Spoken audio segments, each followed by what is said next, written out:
হরে কৃষ্ণ। আশা করি আপনারা সকলে ভালোই আছেন। কালকে রাধা অষ্টমী, সেই উপলক্ষে আজকে কিছু আলোচনা করব। হরে কৃষ্ণ। জয় শ্রীমতী রাধা রানী কি জয়। ভগবান শ্রীকৃষ্ণের অত্যন্ত প্রিয়তম হলেন শ্রীমতী রাধা রানী। এমনকি শ্রীমতী রাধা রানীর শুধু প্রিয়তম নন, মা যশোদারও অত্যন্ত প্রিয় হচ্ছেন রাধা রানী। রাধা রানীকে মা যশোদা অত্যন্ত ভালোবাসতেন। আর আমরা শ্রীমতী রাধা রানীর ভক্ত বলে আমাদেরকে গৌরীয়, বিষ্ণু ভক্তদের বলে বৈষ্ণব, রাধা রানীর ভক্তদের বলে গৌরিয়া, গণেশের ভক্তদের বলে গানপত্র। তাহলে আমরাও হচ্ছি শ্রীমতী রাধা রানীর ভক্ত।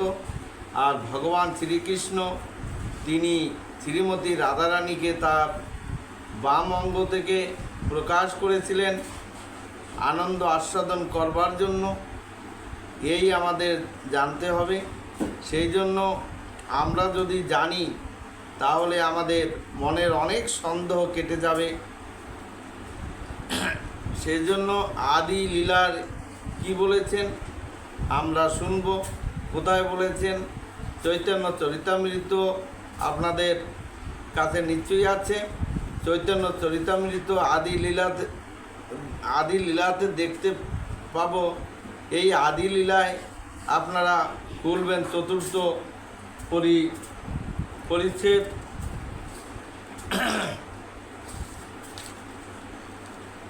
সেখানে 56 নম্বর শ্লোকে রাধা রানীর তত্ত্বটা বোঝা যাবে। আমাদের পক্ষে সেই তত্ত্ব বোঝা খুবই কঠিন। সেই জন্য শিল প্রভুপাদ বেশি তিনি আলোচনা করেননি। এমনকি সুখদেব গোস্বামী শ্রীমদ্ ভাগবতে তো আলোচনা করেননি। এখন চৈতন্য চরিতামৃত কৃষ্ণদাস কবিরাজ গোস্বামী তিনি কি বলেছেন? চৈতন্য চরিতামৃতের আদি লীলার চতুর্থ পরিচ্ছেদের 56 নম্বর শ্লোকে বলেছেন, রাধাকৃষ্ণ এক আত্মা, দুই দেহধরী, অনন্য বিলাসের রস আস্বাদন ও করি। শ্রীমতী রাধারানী শ্রীকৃষ্ণ এবং তার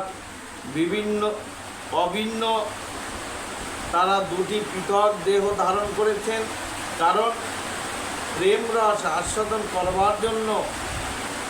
সেই জন্য ভগবান শ্রীকৃষ্ণের বাম অঙ্গ থেকে শ্রীমতী রাধারানীর প্রকাশ হয়েছিল। ভগবান শ্রীকৃষ্ণ যখন বৃন্দাবনে, গোলক বৃন্দাবনে রাসলীলা আস্বাদন করার ইচ্ছা করেছেন, সেই সময় ভগবান শ্রীকৃষ্ণের বাম অঙ্গ থেকে রাধারানী প্রকট হয়ে তিনি ধাবিত হয়েছিলেন রাসলীলায় অংশগ্রহণ করবার জন্য। সেই জন্য রাসলীলায় প্রকট হয়েছিলেন বলে রাসলীলার রা, আর ধাবিত হয়ে তিনি পুষ্প চয়ন করে কৃষ্ণকে উপহার দিতে চেয়েছিলেন যে সেজন্য হলো রাধা। রাধা নাম উচ্চারণ করলে কি লাভ?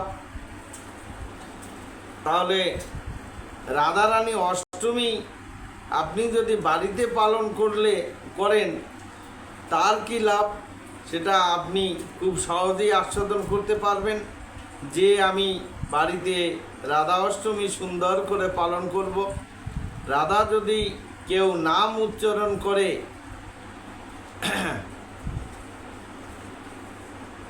সেই রাধার যে উচ্চারণ করে, ঠিক আছে, সেই রাধা প্রথমে যদি কেউ উচ্চারণ করে তাহলে তার কি লাভ হবে শুনুন। কোটি জন্মের পাপ নষ্ট হবে বলেছে। শুধু উচ্চারণ করলে কোটি জন্মের পাপ নষ্ট হবে আর র এর পরে আকার আছে, সে আকার উচ্চারণ করলে স্বর্গে বাস হবে। তারপরে ধ আছে, ধ উচ্চারণ করলে আয়ু, যা আমাদের আয়ু ক্ষয়টা রোধ হয়ে যাবে, মানে বন্ধ হয়ে যাবে। তারপর একটা আকার আছে, ওই আকার উচ্চারণ করলে সংসার বন্ধ নষ্ট হয়ে যাবে। তাহলে শ্রীমতী রাধারানীর নাম উচ্চারণ করলে কত লাভ চিন্তা করুন।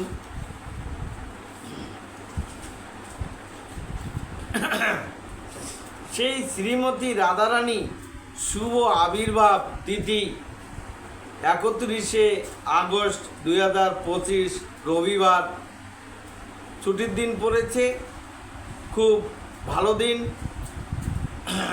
আর বাংলায় 14ই ভাদ্র, ঠিক আছে, সেটা আপনারা সকলেই হয়তো জানেন।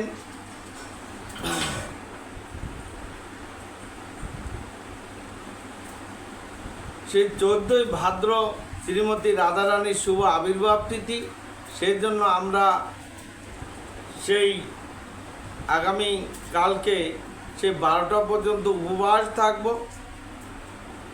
তারপরে রাধারানীকে অভিষেক করব। অভিষেক করার পরে রাধারানীর ভোগ রন্ধন করে সেই ভোগ লাগবে, ভোগ নিবেদন করা হবে সকলে মিলে। তারপরে রাধারানীর চরণ কমলে পুষ্পাঞ্জলি দিতে হবে, ঠিক আছে। শ্রীমতী রাধারানীকে নিয়ে তাহলে একটু কথা বলি, খুব আনন্দ পাবেন। এই শ্রীমতী রাধারানীকে নিয়ে কে বলেছিলেন আমি সেটাও বলবো, ঠিক আছে। ভগবান শ্রীকৃষ্ণ নিজে বলেছেন, নারদ মুনিকে বলেছেন। কি বলছেন? নারদ মুনিকে বলছেন, হে নারদ, ভগবান শ্রীকৃষ্ণ বললেন, হে নারদ, তুমি কি আমার কৃপা লাভ করতে চাও? এটা কোথায় পাবেন? ভবিষ্যৎ পুরাণে আছে। তো নারদ মুনি বলল, হ্যাঁ প্রভু, আপনার কৃপা আমি লাভ করতে চাই। বলে, তাহলে রাধারানীর কৃপা আগে লাভ করো, তবে আমাকে পাবে। ঠিক শ্রীমতী রাধারানীর কৃপা ছাড়া আপনি কৃষ্ণকে পাবেন না। সেজন্য শ্রীমতী রাধারানীর কাছে যদি প্রার্থনা করি তাহলে কৃষ্ণকে পাব। এটা ভগবান শ্রীকৃষ্ণ স্বয়ং বলেছেন নারদকে। আর নারদীয় পুরাণে কি বলেছেন শুনলে সত্যি করেই আমরা আশ্চর্য হয়ে যাই, যে ভগবান কৃষ্ণ নারদীয় পুরাণে বলেছেন, সত্যম সত্যম পুনঃ সত্যম, হে নারদ, আমি তোমাকে সত্য বলছি, পুনরায় আবার সত্য বলছি। কি বলছি? সত্যম এবা পুনঃ পুনঃ, তোমাকে বারবার আমি সত্য কথা বলছি। নারদ চিন্তা করছেন, প্রভু সত্যম সত্যম পুনঃ সত্যম সত্যম এব পুনঃ পুনঃ, এতবার সত্য বলার কারণ কি? তখন ভগবান বলছেন, নারদ, এতবার সত্য বলার কারণ কি?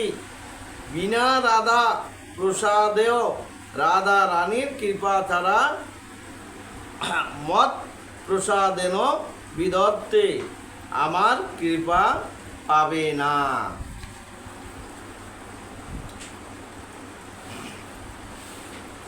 বুঝেছেন আপনারা? সেই জন্য আমরা যে হরে কৃষ্ণ মহামন্ত্র কীর্তন করি, অনেকে তাহলে বলতে পারবেন যে তাহলে প্রভু রাধা রাধা নাম জপ করলে তাহলে আমরা কৃষ্ণকে সহজে লাভ করতে পারবো না, তাই না? এটা মনে স্বাভাবিক প্রশ্ন আসবে তো। কিন্তু আমরা যে মহামন্ত্র কীর্তন করি, হরে কৃষ্ণ কৃষ্ণ কৃষ্ণ হরে হরে, হরে রাম রাম রাম হরে হরে, আগে রাধা রানীর নামই উচ্চারণ করি। হরা মানে ভগবানের আহ্লাদিনী শক্তি। হরা থেকে হরে, যিনি ভগবানের আহ্লাদিনী শক্তি শ্রীমতী রাধারানীকে বোঝায়। তাহলে রাধারানীর নাম আমরা আগে করছি। 16 নামের মধ্যে 8 বার রাধারানীর নাম করি, আর 4 বার কৃষ্ণ নাম করি, আর 4 বার রাম নাম করি। হরে কৃষ্ণ কৃষ্ণ কৃষ্ণ হরে হরে, হরে রাম রাম রাম হরে হরে। তাহলে আমরা হরে কৃষ্ণ মহামন্ত্রের মধ্যে রাধারানীর নাম করছি। তাহলে আর রাধে রাধে জপ করবার আমাদের কোনো প্রয়োজন নেই। হরে কৃষ্ণ নাম করলে শ্রীমান মহাপ্রভু বলেছেন কলিযুগের যুগধর্ম হরিনাম সংকীর্তন। সেই জন্য বলেছেন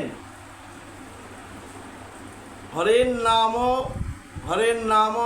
নামই কেবলম কৌলহ নাস্তব গতির নাথা। সেজন্য হরে কৃষ্ণ মহামন্ত্র জপ করা কলিযুগের জন্য সর্বশ্রেষ্ঠ উপায়।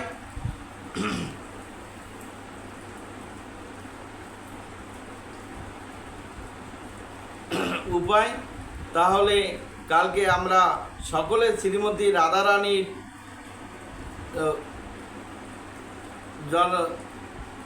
তিথি আমরা খুব সহজেই পালন করব।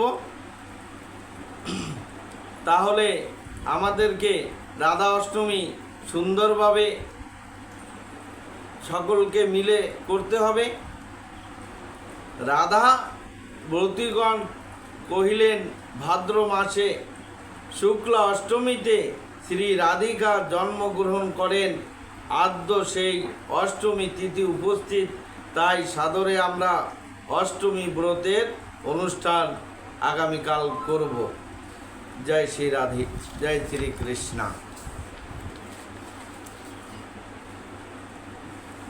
আর যদি আমরা রাধারানীর অষ্টমী ব্রত পালন না করি তাহলে আমাদের কি শাস্তি হতে পারে?